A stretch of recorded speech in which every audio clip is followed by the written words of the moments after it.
How did the Philistines decide to send back the Ark of God to Israel? This is the question that we seek to answer today as we continue our verse-by-verse study of the book of 1 Samuel on walking through the Bible.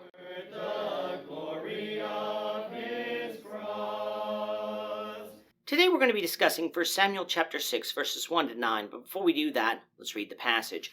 If you have a Bible with you, turn to 1 Samuel chapter 6, verse 1. But if you don't have a Bible, don't worry. Just follow along with us on the screen. The version that we'll be reading from is the New King James Version. So 1 Samuel chapter 6, beginning at verse 1. Now the ark of the Lord was in the country of the Philistines 7 months. And the Philistines called for the priests and the diviners, saying, "What shall we do with the ark of the Lord? Tell us how we should send it to its place." So they said, "If you send away the ark of God of Israel, do not send it empty, but by all means return it to him with a trespass offering. Then you will be healed, and it will be known to you why his hand is not removed from you." Then they said, "What is the trespass offering which we shall return to him?" They answered, 5 golden tumors and 5 golden rats, according to the number of the lords of the Philistines. For the same plague was on all of you and on your lords. Therefore you shall make images of your tumors and the images of your rats that ravage the land, and you shall give glory to the God of Israel. Perhaps he will lighten his hand from you, from your gods, and from your land. Why then do you harden your hearts as the Egyptians, and Pharaoh hardened their hearts? When he did mighty things among them, did they not let the people go, that they might depart? Now therefore, make a new cart, take 2 milk cows which have never been yoked, and hitch the cows to the cart, and take their calves home, away from them. Then take the ark of the Lord, and set it on the cart, and put the articles of gold, which you are returning to him as a trespass offering, in a chest by its side. Then send it away, and let it go, and watch. If it goes up the road to its own territory, to Bethshemesh, then he has done us this great evil. But if not, then we shall know that it is not his hand that struck us. It happened to us by chance. The Philistines had defeated the Israelites in battle and taken the Ark of the Covenant captive. We noted that even though God allowed them to do this, that doesn't mean that he approved of what the Philistines did. It just means that he was using them to accomplish his purpose. The Philistines took the ark and placed it in the temple of their god Dagon, which was in Ashdod. God was going to have none of that, and eventually destroyed the idol before afflicting the citizens of Ashdod with tumors. The ark was transported to Gath, which caused the people of Gath to be afflicted with these tumors. It was then sent to Ekron, and the people of Ekron were afflicted with the tumors. Finally, after 7 months, chapter 6 reveals to us, the decision was made to send the Ark of the Covenant back to Israel in order that this affliction, which they thought was at the hand of the God of Israel, to stop. The question is, how would they do this? Well, they could have decided to just send the ark back, but that might not have stopped the plague, for they correctly believed that they had trespassed against God. Therefore, the prudent thing to do was to send back with the ark a trespass offering. Back in Leviticus chapter 5, we read about the trespass offering under the law of Moses, so let's go back and refresh our memories as to what that was by reading Leviticus 5, verses 14 to 19. Then the Lord spoke to Moses, saying, "If a person commits a trespass and sins unintentionally in regard to the holy things of the Lord, then he shall bring to the Lord as his trespass offering a ram without blemish from the flocks, with your valuation in shekels of silver according to the shekel of the sanctuary as a trespass offering. And he shall make restitution for the harm that he has done in regard to the holy thing, and shall add 1/5 to it, and give it to the priest. So the priest shall make atonement for him with the ram of the trespass offering, and it shall be forgiven him.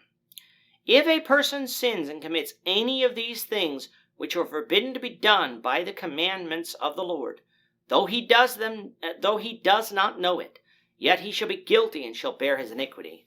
And he shall bring to the priest a ram without blemish from the flock, with your valuation as trespass offering. So the priest shall make atonement for him regarding his ignorance, in which he erred and did not know it, and it shall be forgiven him. It is a trespass offering. He has certainly trespassed against the Lord."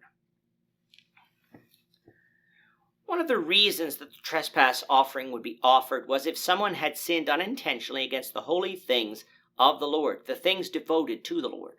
Normally, that would have been the offerings of tithes or the first fruits offerings, not offering these as they should, but the Ark of the Covenant was a holy item to the Lord. The sin committed here by the Philistines was bringing the Ark of the Lord into an idol temple as a trophy to their false god. So in this case, a trespass offering was appropriate. But this people wasn't under the law of Moses. How would they know to send a trespass offering? Because even under idolatrous systems, different types of sacrifices like burnt offerings and food offerings and sin offerings and peace offerings and trespass offerings were still offered. They were just offered to false gods. And that does make sense, because where did idolatry come from?